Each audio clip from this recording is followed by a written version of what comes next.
at Creativation in Phoenix, Arizona, and I am watching a demo of the Gemini Foil Press.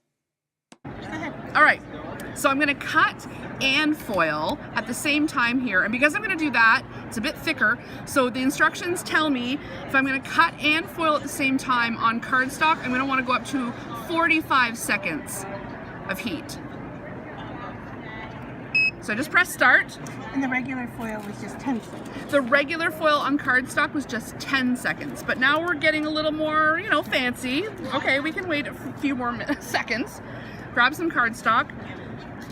I'd suggest cutting down your foil to whatever size your die is. You'll have a little bit less waste, but what's great about the cut and foiling dies is that once you're finished foiling, you can then refoil with the negative impression. So there's really no waste at all. So we've got 14 seconds left. Basically, it's transferring the heat up from the pad through the metal shim here and then into the die. And because we're gonna cut this, I'm gonna, once it beeps, add my metal shim from my standard Gemini Junior. Add a bit of cardstock, make sure it's all covered. This one's pretty tight, but. So you can see even my well-worn plate, I'm still using it. And then right through the Gemini. Now the plate is a little bit hotter this time than when we had it on for 10 seconds, but not much, And now all the pressure is both cutting and foiling at the same time. So you're saving a pretty substantial step here, being able to do all of this at once. And you're not risking any sort of accuracy. If you were to die cut and foil separately, sometimes you can kind of miss the mark or, sorry, I forgot my pokey tool, so I'm using this, I'm risking my life with the X-Acto knife.